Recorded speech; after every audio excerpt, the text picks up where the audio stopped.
Okay, let's do it this time with the microphones turned on and hitched up, okay? Okay? Okay. All right, welcome to this edition of the Native News Update. I'm your host for today's program, Paul Demain, on this beautiful Monday, September 28th. Many of the stories read here can also be found at our website at IndianCountryNews.com, or go to our TV station with the upcoming new features on October 1st. That's IndianCountryTV.com. Here are the news stories from the day from the Associated Press and other Native news sources. A co-founder of the 5 Civilized Tribes Museum in Muskogee, Oklahoma has passed on. Marie Wadley passed away September 23rd at her home at the age of 102. Funeral services were held September 25th at St. Paul Methodist Church in Muskogee. Officials said Wadley worked to get a bill introduced in Congress in the 1950s that established the museum in the Union Agency, a building constructed in 1875 by the Bureau of Indian Affairs. After President Dwight Eisenhower signed the measure, she became the first president of the museum, which houses art and artifacts from the Cherokee, Chickasaw, Choctaw, Creek, and Seminole tribes. Wadley was born in Pensacola, which was Indian Territory, on December 16, 1906, before Oklahoma was a state. She worked 42 years for the Bureau of Indian Affairs before retiring in 1967. The Nez Perce Tribe has opened a commercial gillnet fishing season on the Snake and Clearwater Rivers in Idaho. Joe Oatman with the tribe's Department of Fisheries Resources says the tribe worked with fisheries managers from neighboring states and the National Oceanic and Atmospheric Administration in developing the season. It is designed to increase the tribal share of the steelhead harvest. The number of hatchery salmon and steelhead not needed for spawning at hatcheries is split evenly between tribal fishermen and sport anglers in northwestern states, but for decades the tribe wasn't able to come close to catching its share of steelhead using traditional fishing methods like dip nets, gaffing, and hook and line.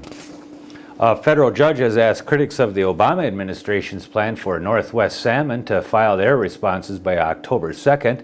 The administration will then have 2 weeks to submit its reply to U.S. District Judge James Reedon in Portland, Oregon. The state of Oregon and the Nez Perce Tribe are among those fighting the plan. The administration submitted its plan last week, revealing how it thinks it can run the region's system of hydroelectric dams in the Columbian Basin without pushing protected fish closer to extinction. The plan includes climate change monitoring and the last resort possibility of removing dams.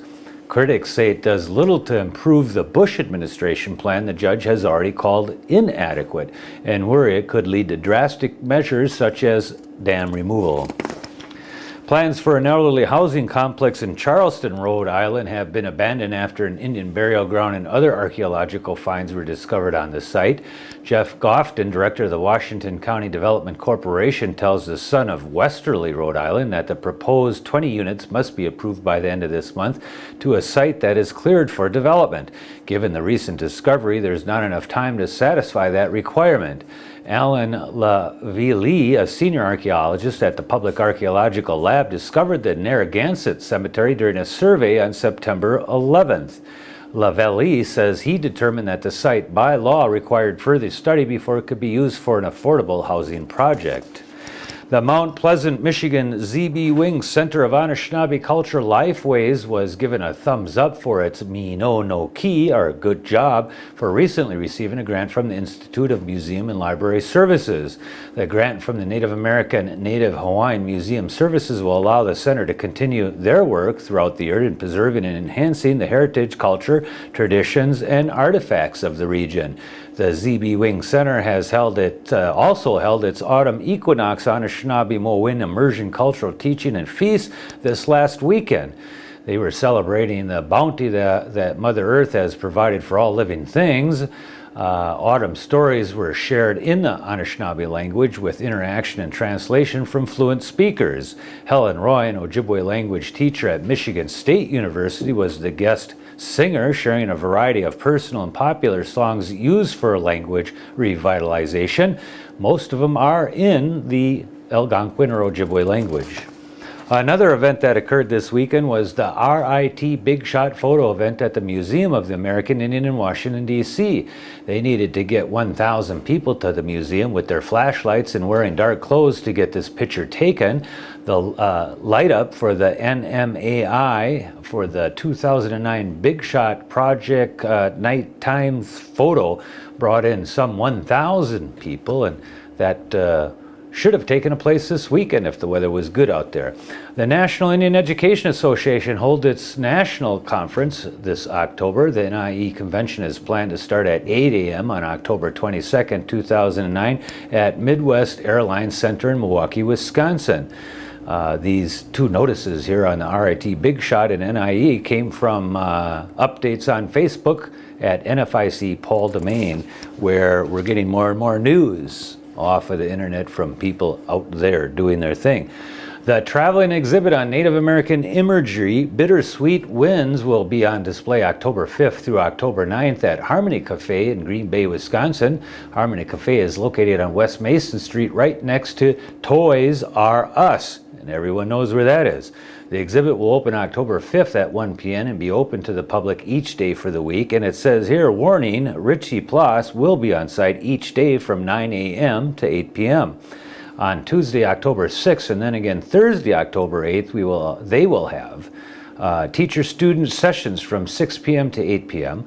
Last year, different professors and teachers gave their students extra credit for attending those sessions. This year, the exhibit will be in the large room at Harmony Cafe. Again, if you'd like to schedule some specific time for your class, you can get a hold of Richie Plas down there. We'll see if we can't find that. That website is www.changingwinds.org. Richie Plas is the Director of Education there at Changing Winds Advocacy Center. And then in conjunction with that exhibit on Wednesday, October 7th from 6 to 9, they will have the second free concert at Harmony Cafe as well in Green Bay, Wisconsin. Go there and share. Okay, the University of Wyoming Indian Studies program is working with the Eastern Shoshone Tribe to create a database of the Eastern Shoshone language. The program recently received a $200,000 National Science Foundation grant to fund the two-year project. American Indian Studies Program Director Judith Antell says the databases will include digital recordings of words, sample phrases, and sentences, transcriptions of digital recordings, and English translations. A linguistic anthropologist and a panel of Eastern Shoshone elders will contribute to the project. It will also incorporate previous audio recordings and written records of the language. Copies of the database will then be preserved by the Eastern Shoshone Tribe and by UW's American Heritage Center. And that is the latest roundup of news from Indian Country on this edition of the Native News Update. We want to thank you for coming here again. Stop in soon again and keep an eye on us. Miigwech.